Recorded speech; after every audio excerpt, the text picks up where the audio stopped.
Hello, and welcome to episode 12 of PlayPSVR, the podcast, the most beautiful podcast in the virtual realm. I am your host, Alex, and I am joined by the wonderful Adam. Adam, are you here?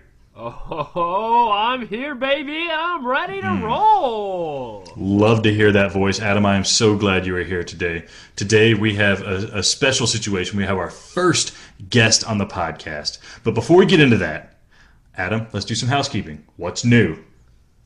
Well, I am ready to rumble. Okay, I'm not gonna make people listen to that for. That's pretty rough. I bet I could go on for a solid 40 seconds. I really think so. I mean, Let's save it for post production. We'll do it. Yeah, okay, that sounds good. And then maybe I'll put it at the end of the podcast. There you That way go. people could just shut it off. Although. I don't know. We'll think about it. Anyhow, so I want to take right off the bat, and I want to brag on us a little bit, Alex.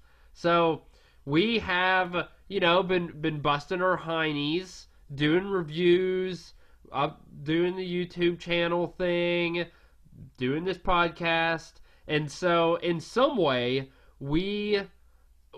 so the special thing is that we are now, as of this week, official partners with VRGameCritic.com. So they are a site, if people don't know, essentially that create aggregate scores for PSVR titles, all VR titles in general, but including PSVR, in which obviously we specifically are a part of. And they take all of those scores and then give kind of like an overview for gamers to go and be like, okay, how is Prey-to Vendetta Rising? And then you can go see what the game's about, see how all of the major, VR Grid, the PlayStation people, Polish or Polish Paul, and now us think about the game. And we score it, all that good stuff. So I think for us it's a pretty big step. It kind of legitimizes what we're doing here. And it wasn't necessarily a goal we were trying to achieve, but I just feel like it's nice to know that to be included in something like this, there has to be a quality of or a standard of quality that they have. They must think our writing is good, it's detailed and informative. So I think it's a pretty big deal. I was very glad to be included. So I wanted to brag on us. Congratulations, Alex. Congratulations to you, Adam. I mean, so if anybody's ever experienced using like Metacritics or game rankings or anything like that, this is kind of something like that. But I think it's important because VRGameCritics.com, or is it VR Game Critic or Critics? Critic. VRGameCritic.com is, they're VR focused. And so when I try to use Metacritic or something like that, it's really hard to find just the VR games. I don't care about the top PS4 games of all time. I just want to know the VR games. And so this cuts all that crap out of the way, and I can just read stuff from critics who play VR and read about games that are VR related. So I don't have any of the garbage of people who don't really play VR reviewing this one game in VR and giving me a bunch of crap. So yeah, I dig it, and I'm really happy we're on there. So props to them, props to us, and thumbs up, 2 thumbs up to us and to them. Oh yeah, and so the other news too is, so last week we talked about Polish and or Polish Paul, and you were giving me crap about how I thought it was Polish Paul, and you made fun of me and belittled me and berated me and made me feel bad, and I cried myself to sleep 4 nights of the past week. But we reached out to him, contacted him, and got a not great answer. So he said that we could call him whatever we wanted to. It doesn't matter to him. He was very friendly. And then I asked him, I was like, well, when you brand yourself, when you created this YouTube channel of yours, you had to have something in mind. Which was it? And he said he never really thought about it. And so he didn't have an answer. So unfortunately, the most unsatisfying ending to an argument, we don't know if it's Polish or Polish. Maybe he's too nice and he didn't want to make me feel like an idiot. Maybe he really didn't know. But do you stand by your belief that it is Polish Paul? Dude, it's definitely Polish Paul. Polish Paul makes no sense. Watch him come on to the podcast and make me look like a total idiot. But, the more I lean into this, the better the effect is going to be when we finally get to the bottom of this. But the thing is, in his YouTube channel, when right before obviously he's reviewing a game, his little first segment thing or whatever it is, like the little advertising, like, hey, this is from whoever. I can't think of what that is officially called, but it has, Polish, or in what I think Polished Paul reviews or something like that, and it has a gold sphere, and it is obviously polished. I think it's Polished Paul, dude. Oh, this is rough. Okay, yeah. I mean, we're just gonna have to get him on one day. Yeah. Okay, so enough of that. So let me tell you a little bit about this game I've been playing lately that I got real excited for. So we mentioned last week that I wanted to play. It's spelled Preda, but really after playing the game, it's Preda Vendetta Rising, and I've been waiting to get a review code for it. They said they were going to partner with us, so I've been waiting for that. Finally got it last week, and holy crap. Alex, let me tell you what. It's blown my nips off. It is real good. So I'm going to go off on a little tangent here and stop me anytime you have questions. But Okay. Preda Vendetta Rising is essentially an action RPG. So you have one of 3 characters. There's a storyline with... It's not a great plot, but, it's still a plot. And you go through different levels and complete quests. And you essentially just beat the living crap out of enemies, which are the Predas. Preda is just like an enemy that you're trying to attack. And it is so fun, because you have special moves, you have a typical just hack and slash button where you just, physically beat them to the ground. You can go into like Super Saiyan mode once you get so much rage. They call it rage mode. But it looks like you're going Super Saiyan. You turn into this, like, just abnormally superhuman, and you just destroy people. It's great. It is a ton of fun. There's also, like in Mortal Kombat, you know how they're like, finish him. They have something like that where it's just like very physical. It's brutal. You can like rip people's heads off. I mean, it's not humans. It's like enemies, like little rock people and it's not even zombies. It's not humans, so you don't have to feel bad about ripping a human's head off. But you rip their heads off, you can cut them in 2, you throw them across the ground, you stab them in the heart. It's awesome. It is fantastic. So the reason I like the game so much is that I feel like what percentage of the games in PSVR, Alex, do you think are more lighthearted? Like they're not gory, they're not gruesome, they're just lighthearted. What do you think percentage-wise? Maybe like 75%. Yeah. I mean, they're kind of taking it easy so far, yeah. But then some games are like super gory, like Resident Evil. That's like the goriest you'll ever see, probably. Yeah. So I feel like this is definitely... Resident Evil was gory in I guess a different way. I just like the fact that this game was so physical. Like, it had a brute sense. I don't know, it was just so brutal. You could feel the physicality and the brutality of the game, because you are just beating these things to the ground and then destroying them, and it's just horde after horde of enemies. It was just really fun. I do see how people could think it's a button masher. Maybe it is. Maybe I like those type of games, but I was absolutely loving it. I'm probably at least 12 hours in now, so it's a 50-hour game, according to the developers, and I played, like I said, a pretty good amount of it, and I haven't gotten sick of it yet. It's only $20, so the value is out of this world, and the only thing I don't really like about it is that they did go the long way into character development. So, in like Final Fantasy, you play... I don't know how the new Final Fantasies are, actually, but in the older ones, you battle an enemy, and then you win, and you gain experience to where you get enough experience points, and then you level up, and your character becomes stronger. This game, rather, you have to keep playing quests to gain materials to forge new weapons and armor to then become stronger.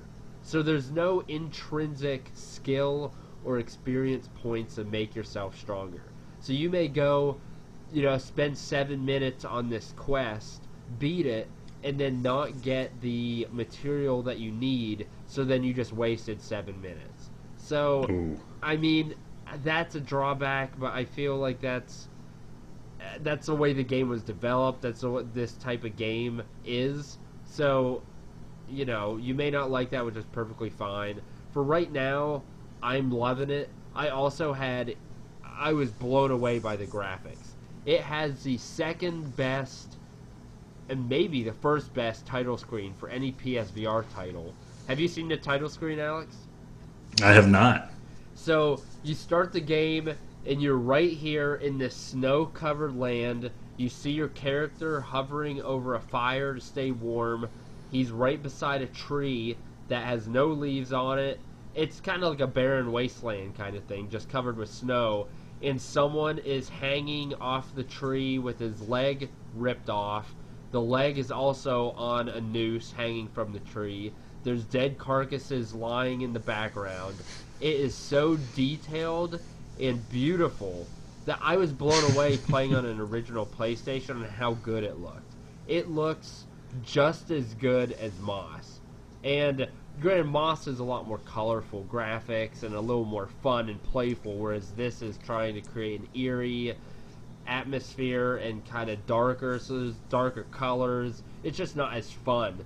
But in terms of graphics, clarity, and how they look, it may be better than Moss's, it's hard to tell, but it's at least the second best looking game that I've played.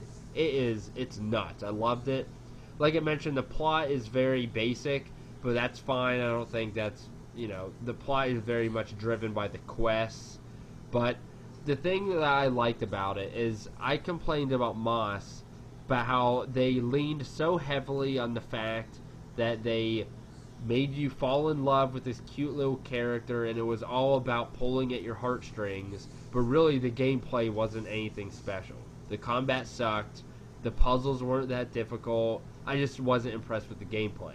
Whereas this game is the opposite. It's all about the gameplay. Everything is about the combat.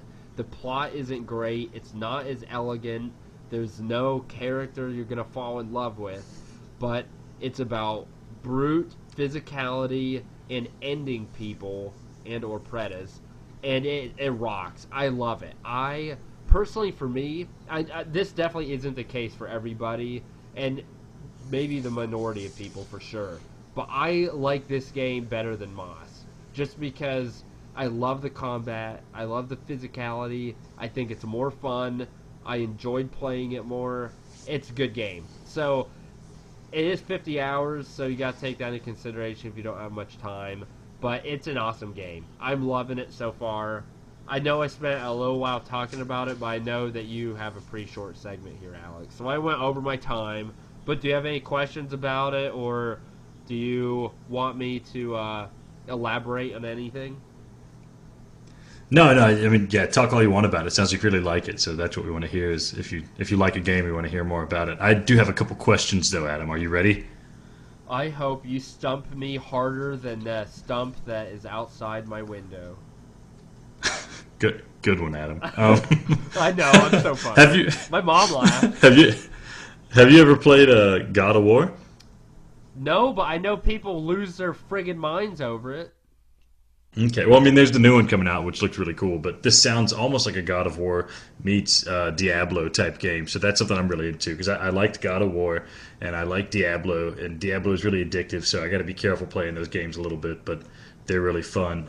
Do they have different character classes in this game? So it had 3 different characters you could choose from that all had their own special abilities and advantages. Yeah, what are those? They didn't really name... Maybe I overlooked it, but they didn't really have classes. There was a little girl that turned into like this cool ghost-looking person when you went in the rage mode. And Gotcha. essentially she had a wand and she shot stuff at the enemies. I didn't use that character much because she skips, and it's really annoying and I hate it. So I was like, screw you. Then there was a big burly Viking type of man, He's slow but very powerful, has a huge sword. He's pretty cool. But the person I like most is this like elf woman, I guess. I don't know Hmm. what she is, but she has a sword that's also like a chain. So she Hmm. uses it as a sword, but then at times the sword can elongate. So she, for one of her little finishing moves, she squares up an enemy, goes to stab them with the sword, and the sword kind of like extends like a rope type of thing, wraps around their head, and then she tugs their head off with the sword. So it's like a chain and a sword.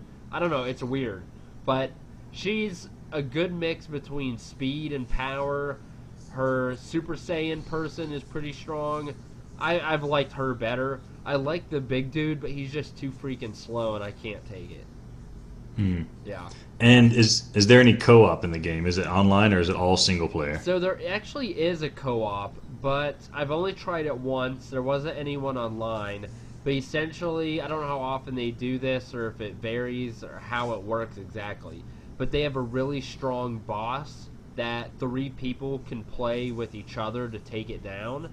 And then I'm sure you get rewards, obviously, if you do it. But I tried it once. No one was online, and then the boss was insanely difficult. He killed me in one hit. So I Hmm. think obviously I'm just starting the game, so it's probably something that when you're 40 hours into the game or something, you could maybe make a dent. But that's the only, as of now, co-op mode that they have. There is one part that says that it's in development. I don't know what that is, but maybe it's a co-op. But I mean, if you have some friends and they put a lot of time in it, I think it could be fun to go and play with people. And it's definitely not the focus of the game, but there's that little tidbit.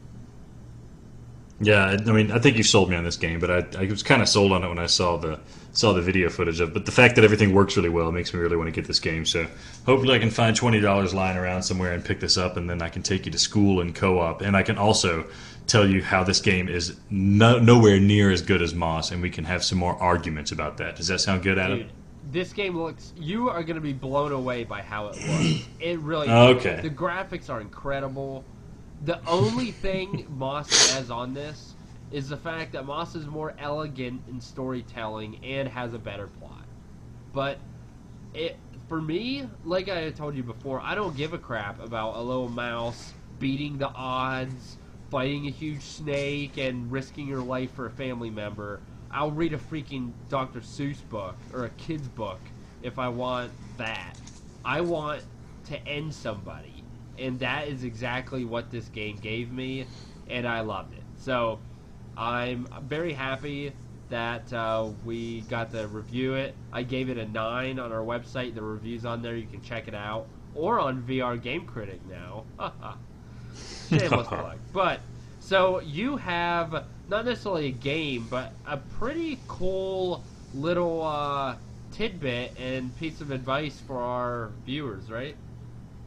Yeah, yeah. So one of the new PlayStation Plus games out there, if they don't really advertise it that it's a VR game, but it has a free VR component to it, so it technically is a VR game. Trackmania Turbo. If you have PlayStation Plus, this game is free for this month, the month of April. And if you have PSVR, you should get it because it has a VR part to it, which is pretty cool. You know, it's not as immersive as Drive Club or Wipeout or anything like that. But if you've never played a Trackmania game, it's basically like what if you could play a video game where you drive a car through a Hot Wheels track. So the base game is pretty cool and pretty fun. I haven't played this one. I played the one back in the day on computer, and I had a lot of fun just going through loop to loops and doing crazy jumps and stuff like that. So I'm looking forward to playing this in VR. The reason I've never played it before this is the game originally was $39.99 when it came out, which is a huge price for a game that's pretty old. But yeah, now it's free if you have PlayStation Plus. I have PlayStation Plus. I'm probably downloading it right now on my PlayStation in the background, and I'm looking forward to putting on the headset and trying to make myself sick going through loop to loops. Have you played this at all, Adam? I played the demo, and to be honest, I wasn't very impressed. It was very much like what you said. It was you were in the back, you weren't in the car, but you were maybe there was a setting and you could say first person. I'm not sure, but what I played, you were kind of in the view behind the car, seeing it go through these different tracks. And you're right, it kind of was like, oh, I'm playing Hot Wheels. But I mean, I don't know. It's free. You should definitely get it. It's free. Yeah. But It's free VR. Don't say no to it. exactly. But I wasn't a huge fan.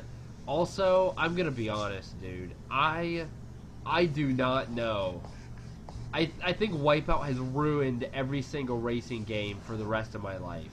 I don't know what you can do to top what Wipeout did. Maybe if you had a racing game that was identical, just as good music, but more combat, maybe then.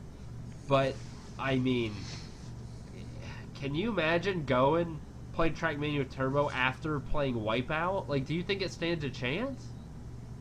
I don't know, man. They're different games, kind of going for different things. But yeah, I mean, everything's got its little space, so I'm willing to give it a chance. It sounds like you want something that's basically prey to combat racing. I mean, no. Wipeout is too good. And here's the thing. With Preda being 50 hours, and then, I don't know how long Wipeout is, but I've been playing like a hog, and I've done through, what was that, 40, 48, or I don't know how they break up the leagues, but I'm like a league and a half in, and I've played all the time. Like, I don't have enough time for these games, man, and there's more games coming out. Like, I need more time. It's tough. It is tough to find the time. Yeah, tell me about it. Yeah, okay. So I think now what we're going to do, because we have a pretty good segment coming up here with Peter, our first guest here in the podcast. So we're going to go ahead and take a break. We're going to come back with Peter, talk to him a little bit about his experience with PSVR, talk to him about PSVR in general, and then hit one of the fan-suggested topics. So stay tuned, and we'll see you on the other side of the break. Woohoo!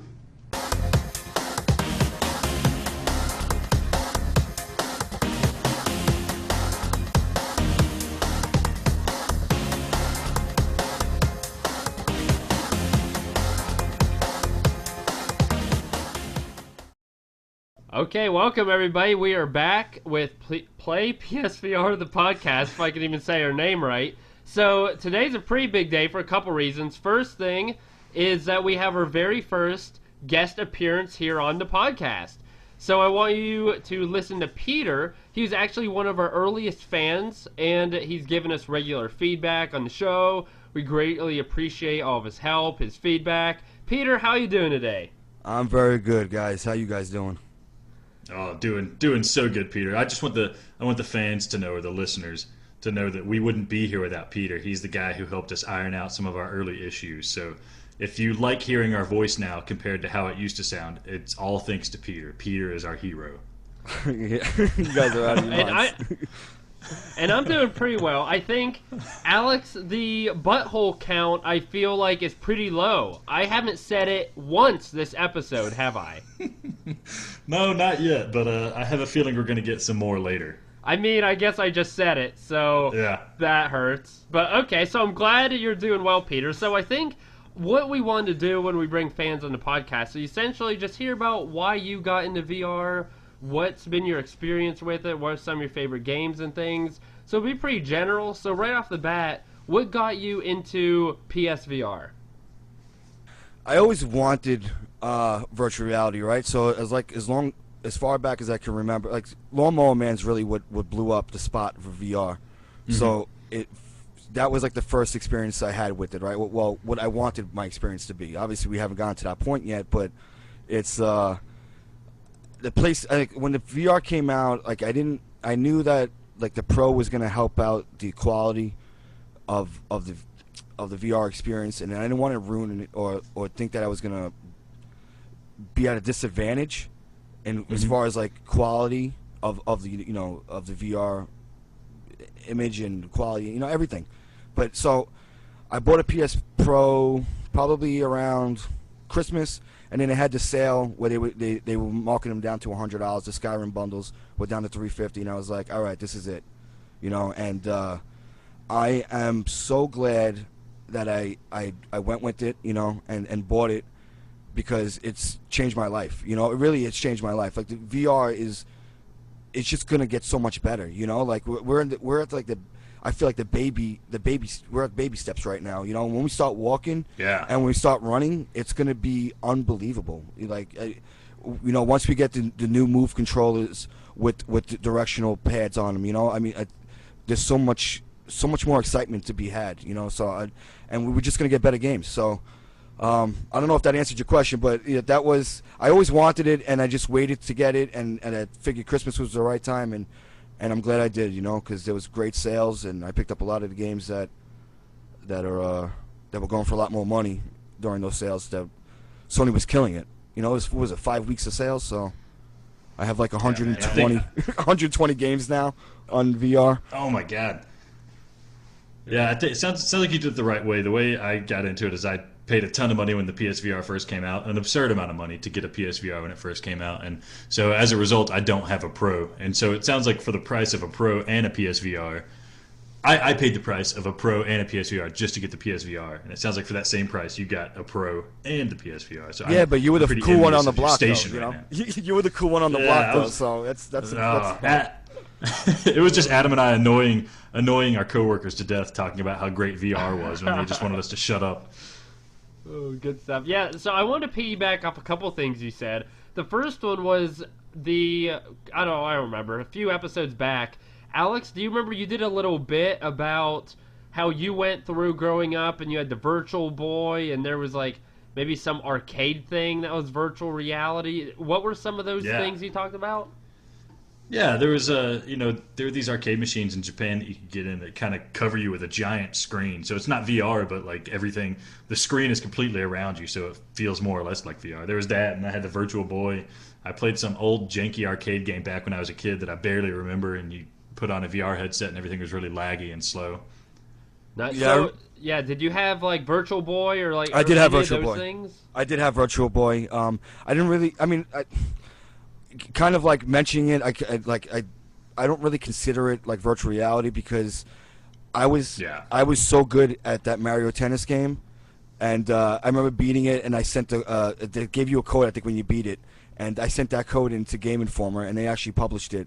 So oh, dude, nice. Yeah. So and I was also a manager for Funkoland, so I've been around from '95 to '98. I was a manager for Funkoland.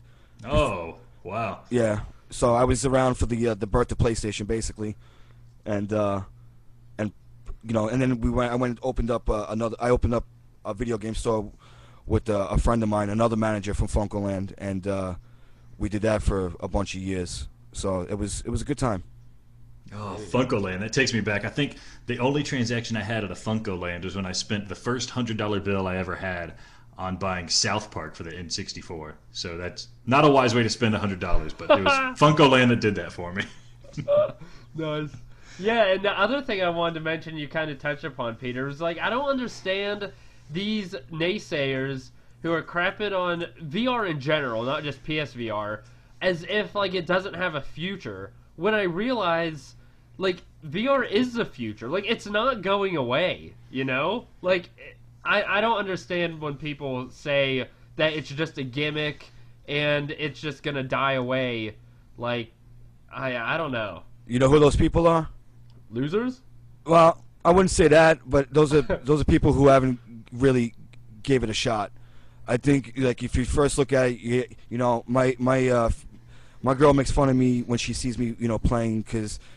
You know, you talked about, you know, you've been talking the last couple of podcasts about, was it Conrad the Kitten, right? So you're sitting there with your wife's slipper and stuff like that. So you know, I didn't get that crazy, but like, you know, you make stupid faces, your hands are flaring all over the place. So she abused me. You know, she was like, I don't know. I was taking the shower and she's like, who, you know, who's this? And she has her arms like reached out like a zombie and she's like making all these stupid faces, you know. And I'm like, but you know, she's not. I try to get her into it, and she's had issues where she can't get like that sweet spot, you know. Yeah. So it's I've been trying to finagle it to try to get it to work for her, but she just can't get it to the point where, you know, she feels like the unit is heavy and. But she enjoyed it for the most part, you know, some of the games that were out there. But like, she doesn't she's cool with it, but I don't know. I just see people who haven't really put time into it. But for me, it was different because like as soon as the first game, like one of the first games I cracked open, I think was like Batman, and I fell in love with it because I really felt like I was Batman during that. So it's but it's what you get out of it, right? So if you're going in there with a negative mindset, you're gonna come out with a negative mindset unless the game really blows you away. If you give somebody a shit game. I'm sorry. If you give somebody a poor game, let her fly, baby. No, I know. I'm ready.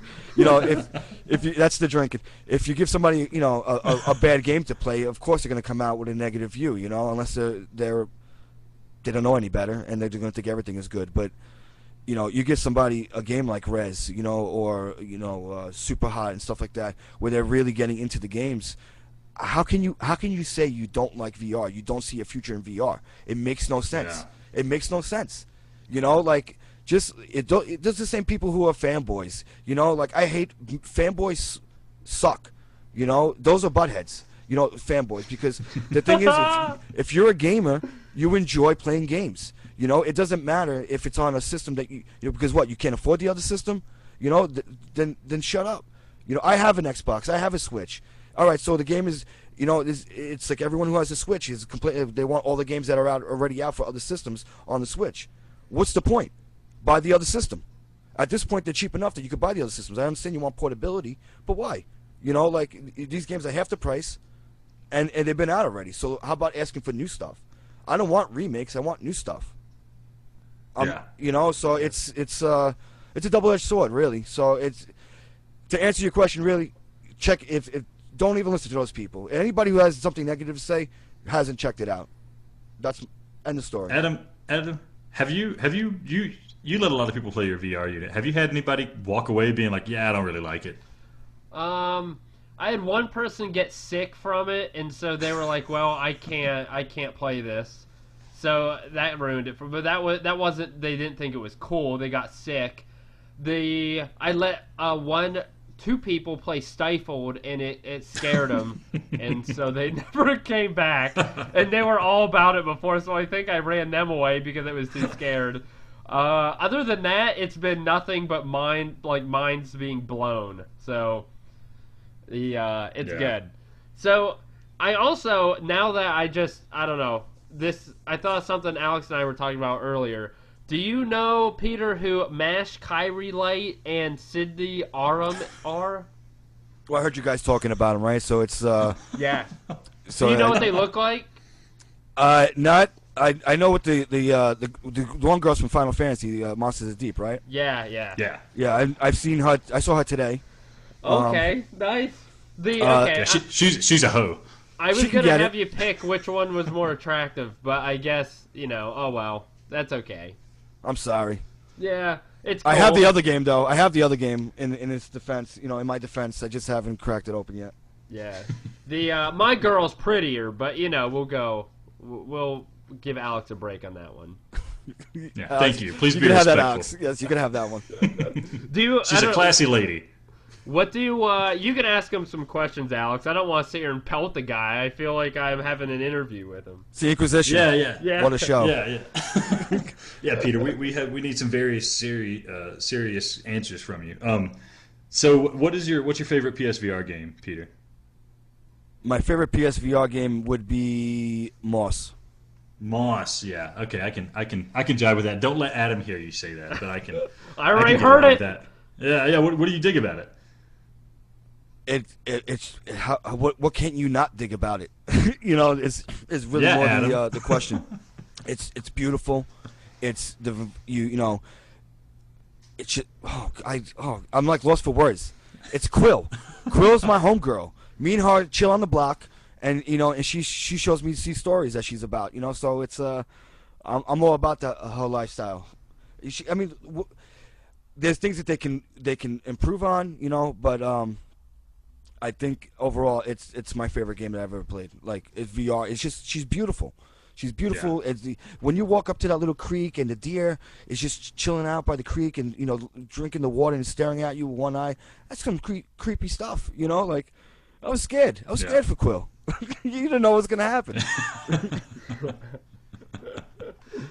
Yeah, man, that game definitely brings out the feels in me. It's I don't know. I was having really visceral reactions when I was playing that game, and it's as the way Resident Evil makes you feel scared. Moss really made me feel like other emotions, but on the opposite end of the spectrum, and I really enjoyed that. And I think I feel like a lot of people had that, but Adam is just a robot.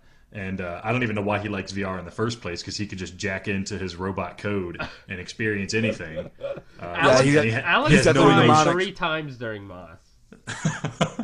3 times only 3 times? Only 3 times? Oh, I was joking. I don't know if he cried at all, but I'm assuming he did. I can't wear my headset anymore because it's covered in tears. Yes. Well, I mean, the thing is, it's just such a. I mean, I don't know, man. Like you're out of your mind. I know, like he wasn't too bad on it. Like you weren't too bad on it. You gave it the props that it deserved. But you did mention something about like that the future of VR was because of Moss. Or like the reason to own VR was because of Moss, something like that. And I know you had like some negative things to say about it. How people were viewing VR in general because of Moss. And I feel like that took you out of like loving the game more, because how somebody else made you feel, because they used Moss as like the main subject of the article. Yeah. Yeah. And I mean, I will say, I know you haven't listened to this segment of the podcast, but have you played Preda Vendetta Rising? I don't want to. Okay, well, I heard all about it. I don't need to. I'm good. Okay, well, I played it, and it's very similar in my mind to Moss. Like, it's not quite. It's like the same idea. Like when you're looking, and the graphics are great, and I absolutely love it. And so that Moss style theme, like how you're overlooking your character, and they're going through different areas and stuff. Now I am all for it, because I love the Preda game. I don't know, maybe you've heard some bad things about it, but I'm not going to get off on that tangent. Yeah, I just here's the thing, in Moss, it's a nice adventure, and it's not forced in length. Where that game is forced in length, where you're constantly grinding for the littlest items, and it's making you put more time into a game artificially, and that's not cool. If I want to grind out to get a special piece of gear, that's fine. But if I have to, every mission I'm grinding out stuff, and I'm not getting, there's no traditional experience. So like, what's the point? So I mean, that's from what I heard. I'm forming my opinion from what I read from other people and videos I've watched. So I'm going in blind. But if you're enjoying it, that's all that matters. Yeah, I mean, I also have. It sounds like maybe more time, so I can invest in those games. And but I've already talked about it in the podcast earlier. So I guess once this is released, you can go back and hear what I have to say about it. But so I'll be cursing you in the car when I'm listening to it on work. All right. So. There you go. That sounds good. All right. So Alex has a. Oh my God. No. You got another question before this one. Yeah. Well, no, go ahead. He has a special question for you. What's that? Is it? We do that one? Yeah. Go ahead, ask him the good one. Then we'll start in our fan topic. Yeah. So this is. Have you ever played the game Bang, Marry, Kill? Do you know the rules of that game? No. Basically, I named 3 people, and you have to pick one that you want to bang, one that you want to marry, and one that you want to kill. You ever heard of that? You ever play that game? Yeah. I know of it. Okay, yeah. So we're going to eliminate the banging, because that goes into territory we don't want to talk about. So we're just going to call the game Marry and Kill. All right? Okay. And the 2 people I'm going to name is Adam and me. So you got to choose to marry one. You got to choose to kill one. Go. Save me. Alex to marry. No! It's bullcrap. You talked bullcrap on Moss. I have to throw you to the fishes. I knew it was gonna come back to the Moss. And it was definitely gonna come back. That's it. You're swimming with the fishes in the Hudson. You're going out New York style. Son of a gun. See you later, Adam. You're drowning like Quill. That's right. That is bullcrap. I'll even dress up as Quill. For the ceremony. I don't mind. So. And that's going to be weird, because I'm going to dress up as Quill too. It's just going to be Quill, Marry, and Quill. That's right. It's 2018. We're progressing in different areas, so it's what's nothing wrong with that? Two mice getting married. Yeah. Two lady mice. Some mice. You know, so. Two lady mice. Make it even specialer. Yeah, I didn't know nature could be gay, but I guess so. You never saw two male dogs hump each other, or two female dogs hump each other? Do they? Yeah. Oh, I didn't know that. Once again, Adam learned something on the podcast. This is great. There is so much stuff in the world that I don't know how I avoid. I've never seen two male dogs hump each other. I don't know. Take the headset off once in a while, Adam. Take the headset off and you might have your house full of dogs humping each other. But VR's better than my real reality. It's So true. my goal now is to make a VR game that's just male dogs humping each other, just so Adam can see that it happens. Yeah. Okay. So our third, he was going to also ask you about Conrad the cat, but for some reason he abandoned that. I forgot what I was going to ask about Conrad the kitten. I think it was going to be Bang, Marry, Kill, Alex, Adam, or Conrad the kitten. Yeah, that would have been good. I feel like there's no way to walk away from that clean, so we'll just leave it. We'll just leave it. Oh, you did you a favor. Okay, Yeah. so I think now we'll dive into our fan suggested topic. So this came from Gareth Salvadan. Probably butchered your last name. Sorry. Literally everyone who gives us or topic suggestions has an incredibly difficult name to say. But what he wanted to know are what are some reimaginings of current VR titles that could be changed or added to improve the titles that they are. So it could be games that you think just are bad and that need a revamp. They could be good games that could be great. Or just pretty much any game that could be enhanced if a certain characteristic of it were fixed. So, I guess I will go first. And if anyone listens to the podcast, I've probably talked about this stupid game on at least 40% of them. Have either of you played Special Delivery? I haven't. Adam, no, I haven't played it. I haven't played it as well. Okay. I knew Alex hadn't. I was hoping maybe Peter did. Well, Special Delivery it's so bad. And the thing is, it's such a simple idea. You just get on your freaking, not even a motorcycle, a bicycle. You just get on the bicycle, you go down one friggin' road, and you throw an effing newspaper in the mailbox. Or anywhere. But instead, they butchered it. So, the only thing really, the only tweak they need is to make it not to effing suck. It sucks balls. It's not, the tracking is horrendous. If you use the motion controller, you try to throw a newspaper, you have a better chance of giving yourself a prostate exam, also treating the cancer that's up in there, because it's not going to happen. The tracking, it's not even worth a hooker's ashtray. It's horrible. And you can't throw the newspapers. You have to look stupid ways and give your neck like a crick even to throw it straight.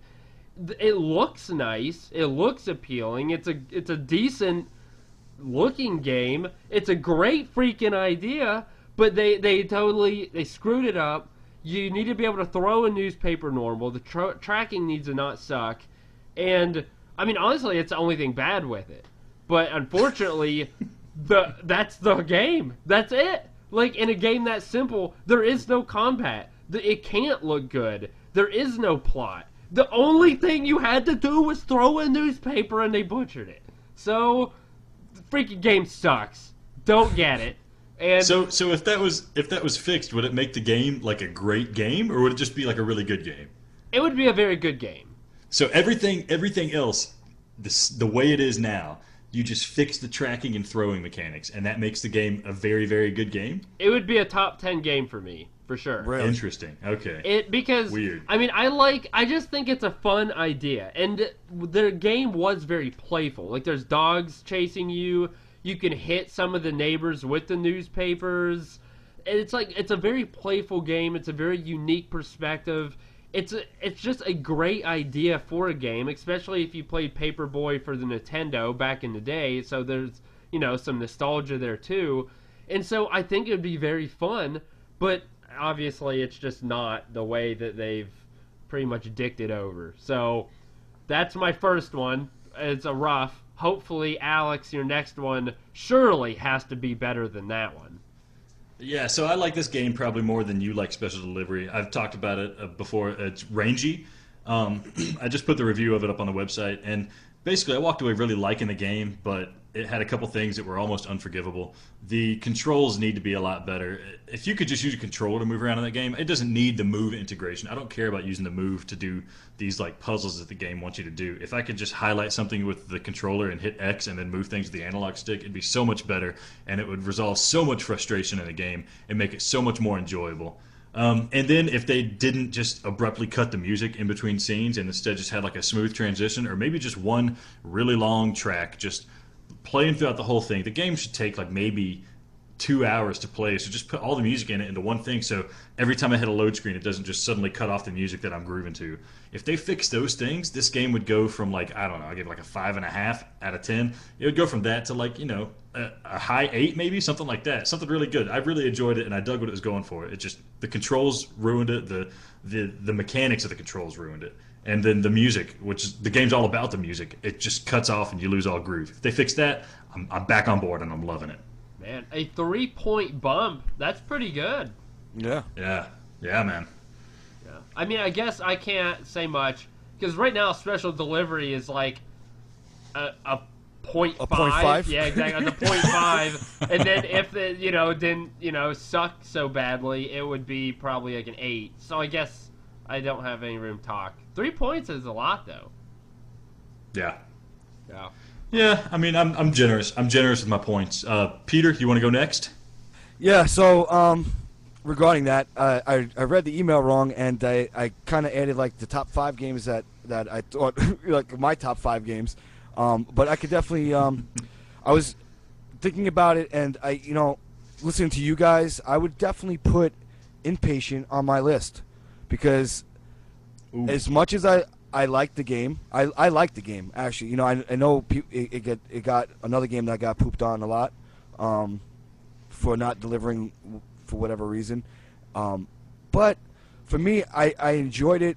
But there's definitely room where they can improve on it. I think I would give it a solid 6.5 where it's at right now.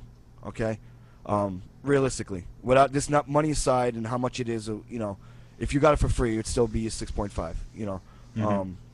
But the controls were a little wonky, right? The arms were like super like, for me anyway. I felt like they were zombie arms almost. Like they kind of stood out. They were and like straggly and like I know what you're talking about. Yeah. and it really took me out, of the game, and like the whole beginning of the game where you're sitting in that one room. Basically for, I would say, like a half the game. Close to it. It just felt very like odd to be in there that long. But the controls needed to be worked on. There needed to be some sort of like something else. I don't know. It just to go from Until Dawn and to play like to get the history of where Until Dawn came from, and like it was just a huge letdown. Right. The story I thought was good. The story was there for the most part, but controls were definitely lacking it, but the game is beautiful to look at. So, but if they fixed the walking, where I didn't like, it felt really weird how you used the both controllers to move around and like to aim in a direction. If they little tweaks like that, I think the game could be a solid 9. Length aside, for me, a 3-hour game is a perfect length for me. I have a busy schedule. I work. I mean, I do work 4 by 10s, right? So I work 4 days and 10-hour days. When I come home, my girl's sleeping already. So I have the PlayStation. I have the VR upstairs in the bedroom, and she can see the blue lights, and she's like, it looks like a disco in here. So I don't get to put as much VR. I don't get to put as much VR time as I would like. But so Impatient. Solid 6.5. Definitely would give it like a close 9 if they fix some of the little jankiness with the controls. Okay, nice. So my second game I have is Apex Construct. So I really like the game. I think the idea of it was very well. I think for the most part it was executed well. And I think so my problem with it is that 1, it needs more combat, and 2, it needs better combat. So, essentially, you use the bow and arrow, and you have different arrows and things, and that's how you do combat. But 1 you have to hit the stinking enemies dead on, or it doesn't hit them. I feel like hit detection could be a little better on that. And then there's just simply not enough combat. And when there is a lot of combat, it's kind of cheap. Like, you're on a high rise and there's enemies coming down at you and you have to kill them in a certain, like, very quick time, or you end up dying because they eat the bottom of the little structure and you fall to your death or whatever. And then the other thing, that's the biggest thing. I think if they add the combat, that would be fantastic. I think I gave an 8 for my score. I mean, they fixed that. It's not going to be better than a 9, but I think it would make the game much more enjoyable.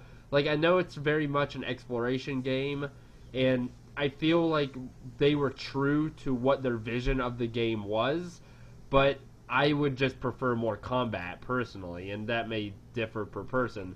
But also, I ran in the very last boss, I ran into a freaking glitch where it spawned an enemy, but the enemy didn't move and I couldn't kill it, and I had to wait like 2 weeks for a patch to finish the game, which really killed it for me because I was like, dude, the last boss, come on. It's the only time it glitched, but I mean, that's gone now, but still, probably fix the combat a little bit. I would give it at least an 8.5, maybe a 9, probably just an 8.5. But I feel like that game would be almost a must-buy if they had better combat mechanic in there. Wow, I'm actually shocked that's on your list. You went from like special delivery to like a game that's been well received. Yeah, so I know. It's like a complete opposite. Of like Adam's a total wild card, man. Yeah, I like that. I mean, just every time I have a chance to just completely annihilate special delivery, I do. Also, PlayPSVR wasn't a thing when special delivery first came out and when I played it. Otherwise, I would have probably made horrible enemies with the developers. I should probably send them an email. Maybe I should just send them the podcast. That's it. Just send them this recording. Yeah, because that's last week's recording. That's it. All right, Alex, how about you give us your next one? Yeah, my next one's just kind of a quick hit, and I feel like this might not be fair, actually, because it's almost asking to change the nature of the game, but a game that I thought would just be top-notch, it's already a really good game, but it would just be top-notch, is if Eve Valkyrie had any real single-player content added to it, because it's such a pretty game, and the mechanics work so well. It just, everything is, you know, I can't complain about anything in the game mechanically, or graphically, or thematically. If they just had some kind of single-player content, that would just really put this game into the next level and put it in that, you know, 9 or high 8, 9 echelon area. Because, man, I am so bad at deathmatch, and I'm so bad at team deathmatch, and I'm so bad at capture the flag and this multiplayer stuff. Dude, you suck. If I just had like some big battleships to fight instead of all these other ships I'm dogfighting, man, it would just be such a good game. So it's kind of lofty and big to say, hey, make an entirely new game. But, God, if they could do like a sequel to Eve Valkyrie that's just all single-player stuff, I don't know, nothing huge, like 20 missions or 14 missions, something like that, I would be all about it, man. That'd be like a dream game for me. Dude, there should be a single-player to begin with, so you get used to, like, combat yourself, not just throwing you in the mix and being like, here you go. You know, like, now you got people who've been playing for a long time, and it takes the fun out of it for you. You know, me personally, like, when I get a new Call of Duty game, I always play the single player first. Like, I don't just jump right into the multiplayer because they do change. They make little changes. So like I wanna be able, like, each year that Call of Duty comes out, they make little changes. So for me, I play the single player. It gets me up to date, like what the controls are and stuff like that. So when I go to multiplayer, I'm ready for multiplayer. That's where I think single player is like a big help, especially in like multiplayer games. Yeah, I mean, to be fair, Eve Valkyrie does have like a quote-unquote single-player portion where it more or less tells you how to play the game, but that's a tutorial. Yeah, it's basically a tutorial. It's a glorified tutorial. I want like missions where I'm fighting, you know, there's 3 ships versus me or something like that, not just a free-for-all like you have in the multiplayer. I feel you. Dude, you're just mad because you suck. And you want easy AI. You don't talk to my wife like that. You do not talk to my wife like that. I forgot. I didn't even know mice could fly ships. Yeah, we can, and we're great at it. There's a lot of things you don't know about us. Yeah. Apparently that you're a gay mouse. I didn't know that even existed. Yeah. Don't you label us. Okay, Peter, what's next on your list? All right, so I'm gonna add Batman Arkham VR. I wouldn't really consider it a game more than an experience, but for me it was a big deal when I got the system. So it's an excellent, to me it's an excellent game. It's another game that gets pooped on for being short or not really being a game. But when you put the Batman suit on for the first time and you're standing on top of like a building in Gotham and you're overlooking the city, I haven't had that feeling with any VR game yet, you know, and I think that has a lot to say with how well Batman looks, you know, but there's not much to it. You know, there's you run around, there's a couple different areas to, you know, you can investigate and stuff like that, and I can see where people would not be happy with it. But for me right now, Batman's a good, you know, I would say it's a 5, 6, but that's realistically really what it is. In my head, I think it's a 9 because of how much fun I had with it, you know, for those 2-3 hours that I put into it, you know. But realistically, it's really more like a 5. But if they would have, you know, draw it out a little bit longer, give you a little bit more movement, because you kind of teleport everywhere, so there's no free movement, which would have been nice, because then you would have really got into it. You know, I can walk around the operating table and do work and stuff like that, or like I just want to be able. I just like free movement. I don't like teleporting. I don't like it. I think it ruins the whole experience. Yeah. Like I understand, like they try to limit it, like especially like in the beginning, they're trying to limit it, so like they weren't really sure how they were going to work it because people would get sick and stuff like that. But then you hear about Wipeout and people not getting sick, so obviously they know what they're doing, you know, or at least now they know what they're doing that they could do for. I mean, there's not Wipeout. Are you kidding me right now? Like Wipeout is on VR. Like what? That's the last game that you would think should be on VR. You know what I'm saying? It's like one of the best. So yeah.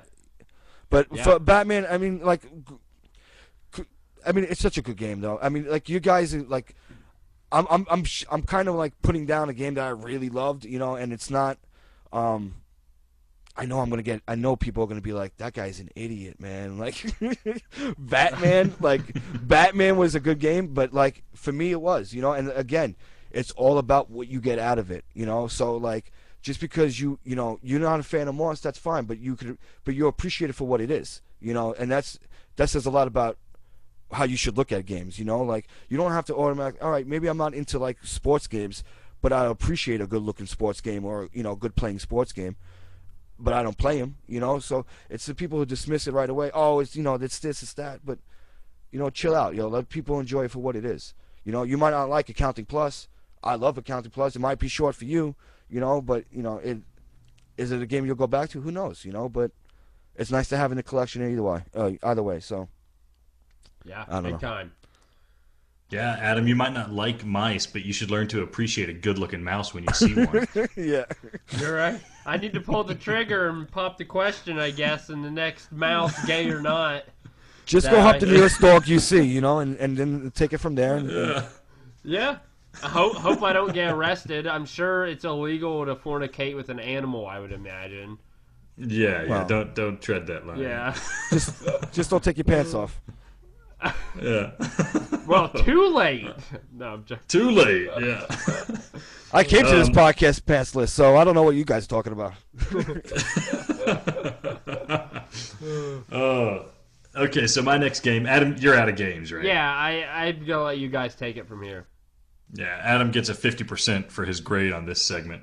My next game I want to talk about that I think would be phenomenal if it just had one little thing added to it is Battlezone. If Battlezone had PvP or team deathmatch to it rather than just like the standard co-op thing, it would be amazing, because the enemies are so easy to kill once you get used to it, and once you have like a powerful enough tank, and everything's pretty straightforward. You have like some weird situations where you end up dying, but if I could fight Adam and blow up Adam's tank and he could hear my horn honking, doing all the weird horn honking sounds, and I could make his bobblehead bobble around in the cockpit, Goodness gracious, that would be my dream game. I would probably never stop playing Battlezone if it had some kind of. Here I am talking about the opposite of Eve Valkyrie. If I could have some kind of deathmatch with Battlezone, it would just be like my favorite game. You got the Godfather theme when you hit the horn. Yeah, yeah. Dude, that really would. Oh. The 1v1 Battlezone, I am really surprised they don't have. Because I feel like it Yeah, wouldn't be that complicated, and a game like that lends itself so well to a mode like that. But yeah, I agree with you. That would be a very good addition. I'm feeling at this point it's so old it's not gonna happen. Yeah, I think that group Rebellion is kind of out of the game now. But man, what a good game to come to VR with was Battlezone. And if they made another one, that would be a dream for me. I gotta play it. I have it. I haven't played it yet. Yeah, well, you should when you get it, let us know, and we'll go. Oh, I have it. All three of us. I have it. Oh, you have it. Oh, I have it. I just haven't played it. Yeah. Okay. We need to set up a time where all three of us go through a level. Yeah, definitely. It's a really fun game. Yeah, If yeah, you need a it reason to really. play my VR. Yeah, it's a hoot. I probably, honestly, from the beginning, I would say maybe both Alex and I, that's the game we've played most time-wise. Just because it's Yeah, one of the probably. earlier titles both of us got. There for a while, we were playing it all the time, and we didn't have many other games, so that's all we had. And even now, then we like to go and play a few levels and stuff. It's really good. We really should. After this, we'll get each other's PSN accounts, and then we'll join up and play around. Sure. Cool. All right, Peter, you're up. All right, so I'm going to add to that list a game that is a solid 8 in my book, but can be easily a 10. Would be Farpoint. All right. Oh, nice. Farpoint is an amazing experience, especially when you get off that teleportation. The drawbacks for the game for me, all right, 'cause everybody knows about how good the game is. Whoever's listening to this knows Farpoint's a good game already. What I would have liked to have added or seen added to it, at least with a patch or some sort of DLC, or not DLC, but it would be more of a patch. They needed more bosses. There was no bosses. There was just that you had that one boss in the beginning that what was that, Knight Rider just drove by? Was that Kit? What's going on? It sounded like a land speeder or something. Yeah. So Farpoint, I think that was the biggest negative for me, was that you had this great battle with the giant spider crab thing, whatever that thing was, and that was it. And the rest of the game was you just beating the enemies. You're just beating the enemies as they come. To get to the next area. And what was that? How do you put the boss in the beginning of the game? I mean, and everybody was like, the spiders. Listen, that's another thing. I don't understand how the spiders bother that many people.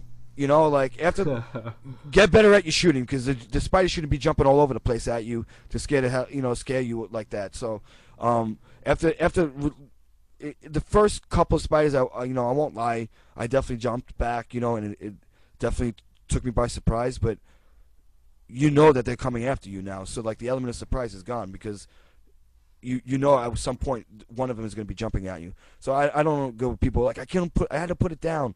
I couldn't play anymore. The spiders in the first hour of the game.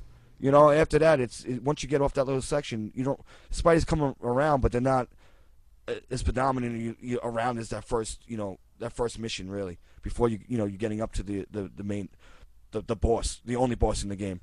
But yeah, I mean, if you like FPSs, the game should be played either way. This, Farpoint 2, if they ever decide to make one, which I don't see why they wouldn't, I would like them to improve on that. More enemy types would have been nice, and definitely some more bosses.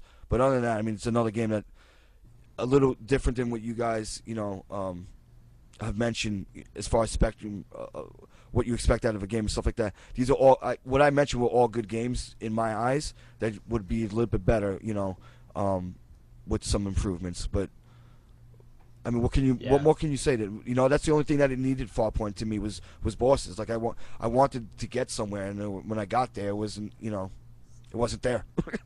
So Yeah. Yeah. It's So go ahead, Alex. did you? So you guys saw the posting recently that what's a company that makes Farpoint? Impulse. Anyway, Yeah, Impulse. Impulse That's Gear. it. Impulse Gear. They did a listing saying that they're hiring people to make another AAA game. So I'm hoping it's a PSVR game. But yeah, why? Like you said, why wouldn't they make a Farpoint 2, or at least something that uses the aim controller? I feel like the aim controller is kind of their baby. So yeah, hopefully we got something big to look forward to. I'm sure they got a ton of money from Farpoint, and hopefully they can parlay that into something really fantastic for their next outing. They have a lot of promise. Hopefully they don't go to the way of the Supermassive Games and just bring us a total turd. a good looking turd though. It's a good looking turd. A good looking turd, but a turd. Okay. Yeah, so the next game I'll talk about, this is my last one, is Doom VFR. I really like Doom VFR, and I love it with the aim controller, but I feel like the game was really fun with the move controllers because the dual-wielding nature of the game itself. I didn't mind the teleporting that much because it kind of made sense in the Doom game because you teleport into enemies, but the way you turned in that game, unless something has changed with the patch that I haven't heard about, the way you turn in that game is you hit one of the buttons and it does a 180 turn. And my goodness, it is so jarring and disorienting. And there's no way I have to like run along the walls to get where I want to go because I can't make myself turn without hitting the button flipping completely around. So if they could do something like snap turning or smooth turning like they have in Skyrim to just rotate me gradually or rotate me small bits, that game would be 5, 6, 7, 10 times better. It's such a good game. It's good with the move controllers. If they could just add that, it's so simple. It would be such a much better game. Okay, but I have some questions. Well, just one question. Why the heck are you using the move controllers? No, it's so it's weird when you use the aim, right? Because you have the grenade launcher hanging off your head. Oh, And it's fine. when you- I like the aim controller. I feel it's more immersive. No, I love that. I love the aim controller and it's immersive. But if you're using pistols or something like that, imagine you have one hand with a grenade and one hand with a pistol. I can look to the right and shoot to the right with my one gun, and then throw a grenade to the left with my other gun. That's really cool and it's really immersive and it's fun to dual wield, kind of like you would do in Super Hot. It's so awesome. But yeah, I want to do that in Doom, but I can't because the 180-degree turning, that's all they afford me. And I get it. They probably designed it for the Vive or something like that, and that's why it's like that. But come on, guys, give us a break. Okay, Yeah. okay, whatever. I just say use the aim controller or the DualShock, but fair enough. Yeah. Oh, okay, you got one more, Peter? Yeah, I can throw one in there. It's another game that I enjoyed, honestly. But if they can, this is more of like a request, I should say. If they can just release a longer version of the experience, I would definitely add London Heist to that because, and I think they are right. I think that they are working on like a continuation of it. Yeah, I think so. Yeah, Blood and Truth. Is that what it is? Yeah. So I I guess it, I don't really have a fourth pick because if they're working on one, then they're answering my my prayers because London Heist is such an amazing experience. So Yeah. Okay. Nice. Cool. Well, I think we've taken enough of your time here, Peter. But we wanted to really thank you for joining us. We've been waiting for our first appearance from a fan or someone to join the podcast. So we're glad that you were able to make it, and we hope more people like you come join on. We had a great time talking with you. Do you have any other Yeah, it's been great. VR groups or projects or anything else you would like to plug or that you're involved in VR wise? we're working on a podcast right now called Super Battle Genius. Should be out real soon. Hopefully, this is the baby stages right now, and hopefully it'll be up real soon. So Nice. once it's up, it'll have like 6 episodes up, because we keep on recording them. We're just waiting to get them up there. So I'll give you guys a bunch of different stuff to listen to. But I really appreciate you guys having me on here. It was, like you said in the beginning, I've been a fan since the first episode. You guys came in perfectly when I got my VR. So, thank you for making each week a little bit better. A little bit better drive to work, because that's when I listen to my podcast. The 45-minute drive to work. So, even when carrying a podcast by yourself, it's still enjoyable. I still get a lot of knowledge. So it's you guys are great, and I really, I would love to come back if in the future. And I think anybody who's a fan of PSVR should be listening to this podcast because you guys do kick butt. So thanks again for having me. Oh, you're too kind, Peter. You're too kind. Thanks for helping us out in the beginning with our sound issues and helping us get things rolling. And it's nice to know that you give us feedback, and it's nice to know that people are actually out there listening to us. So it's been really fun having you on, and it's great having you as like our first guest. I think things went pretty smoothly, don't you think, Adam? Yeah, think so. And we're definitely will take you up on the offer to come back again. We, sometime will go by, we'll contact you again and put you back on here. But, yeah, we really appreciate it. Thank you again. You rock.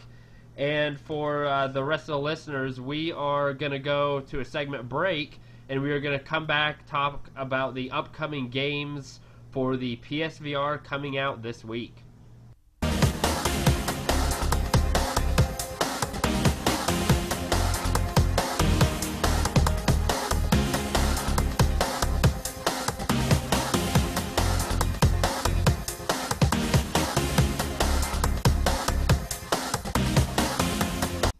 All right, everybody. Now we are going to talk about some upcoming games. Adam, I want you to start us off telling us about your favorite upcoming games that we all want to hear about coming up for everybody to play. They're upcoming, and you're going to tell us about them, Adam.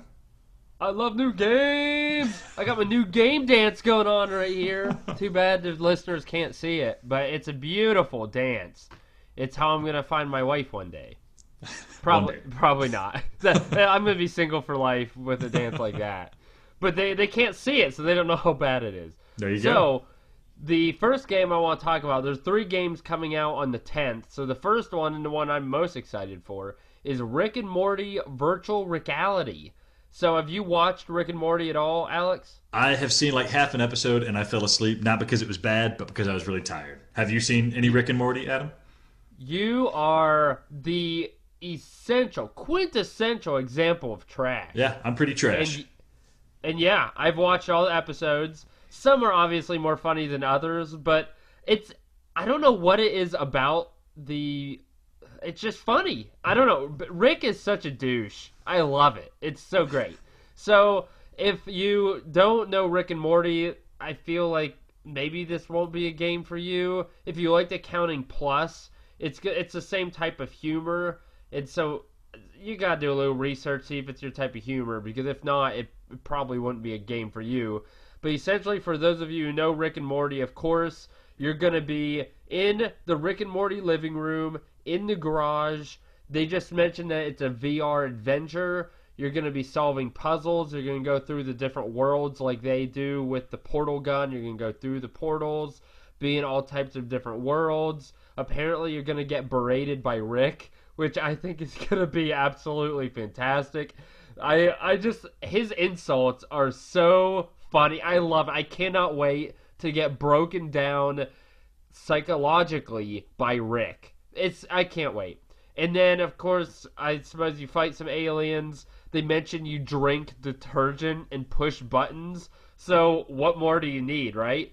So looking at the reviews, the trailer, or not the reviews, but the trailers, it looks really funny. It looks like a perfect example of Rick and Morty. Like I mentioned, it's going to be like Accounting Plus. So if you like that game, if you like Rick and Morty, I think this is something you're definitely going to have to check out.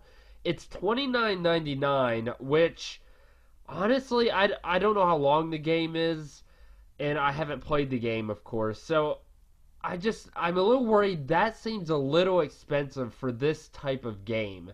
These type of things, I feel like, really feed off novelty, right, Alex? And is it me, or is $30 potentially too expensive?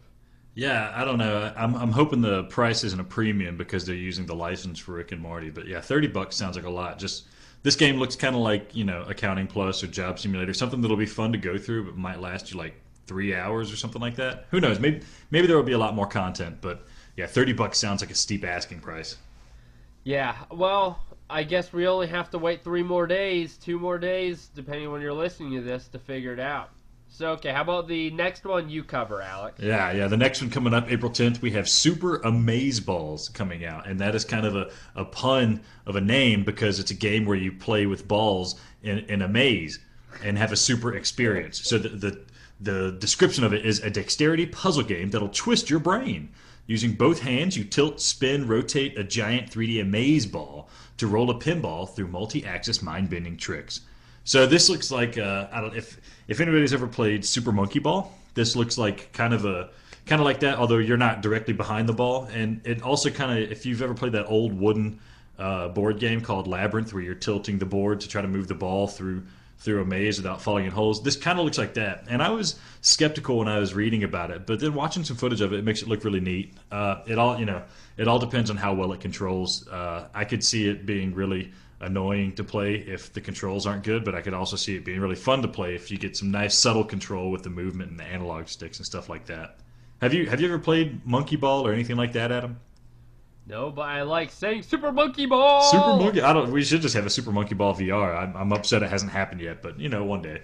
We should have an episode where all we do is talk about games that involve balls. I thought you were going to say let's have an episode where we talk about nothing but games that involve monkeys, because we already have like 4 games in VR with monkeys.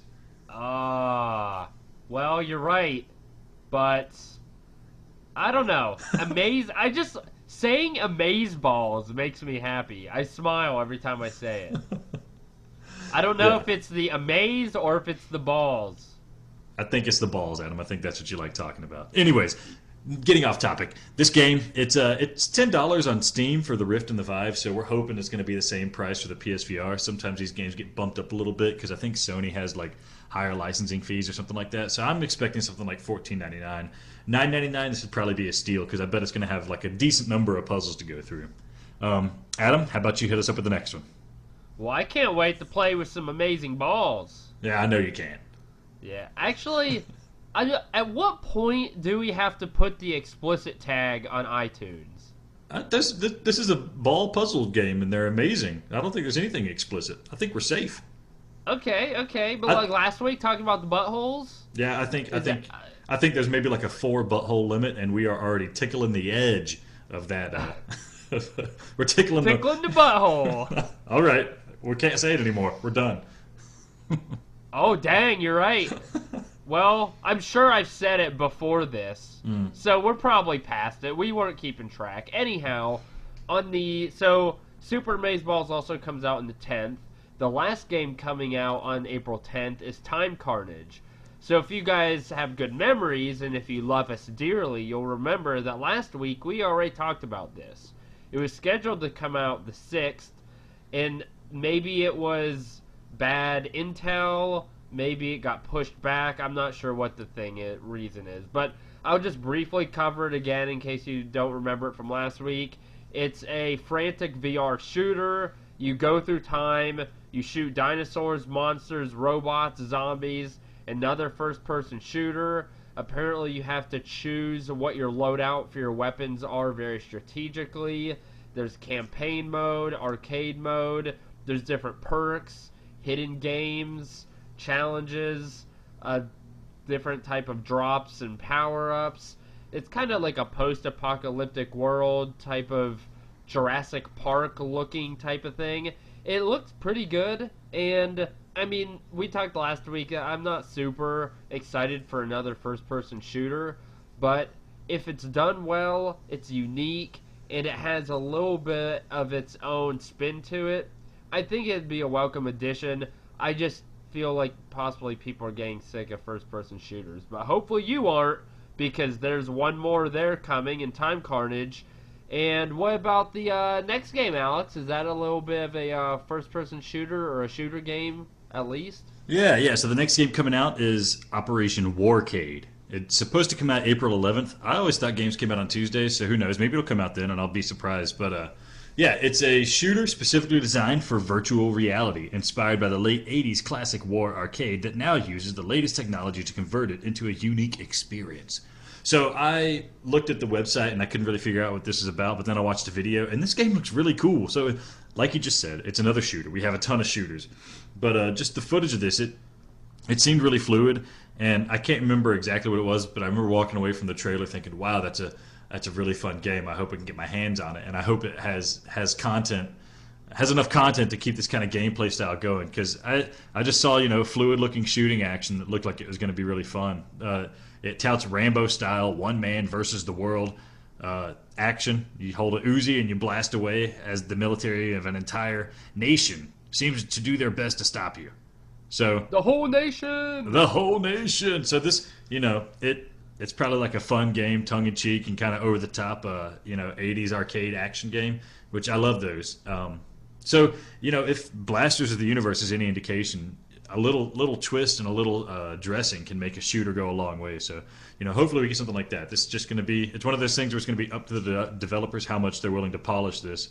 And if they don't put a lot of effort into it, then it's not going to be great. But if they put a decent amount of effort into it, it's probably going to be really fun. Everyone loves a little bit of Rambo. Yeah, I wonder if I have to take my shirt off to play this game. I mean, I'm going to take my shirt off to play this game, but I'm wondering if I have to. But the question is, do you have pants on? Oh, of course not. It gets in the way. Yeah. I mean, I too agree. I don't even close my blinds. I just, air it out and then roll with it. Yeah, I call my neighbors over and I make them watch me play this game, and I tell them, don't talk. I need you to watch me play this, and I need you to watch how I interact in this virtual world and imagine what it would be like to be in this world with me. But please don't speak because I'm focused. Nice. Actually, can I? I don't know. I don't want to say admit, because that seems like you've done something wrong, or I've done something wrong. But I have not seen a single Rambo film. Is that bad? I would shame you for it, Adam, if I had also not been in that situation where I have not also. I don't even know what I'm saying. I haven't seen one either, Adam. What, dude? We're the two biggest. We've lost all credibility, probably. That's why I'm hoping that this game covers all the bases, so I don't have to watch the Rambo film and play the game. I can just play this game and then be like, oh yeah, I know Rambo, whatever. Oh man, well that's rough. But since we've lost all credibility and people have probably just shut their podcast or the episode off now, I'll go ahead and end this because they probably already hate us and sick of hearing from us at this point. But nonetheless, we appreciate you listening to Play PSVR the podcast. Be sure to subscribe to get the latest episodes of our podcast. Also, if you don't mind, rate us on iTunes or wherever you're listening from. We'd love to get the feedback so we can make adjustments. Also, I believe the more ratings you get, the more our work gets out there and possibly people can find on iTunes and things, which we'd appreciate. Of course, check out playpsvr.com for all of our content. And then if you're interested in coming on the show like Peter did this week, we had a great time with him. We would love for more people to come join us. Just drop us a message, and we would love to have you on and talk about more random crap. So you guys have a great week. Alex, do you got any final parting words? I love you all. He loves you all. Have a good week.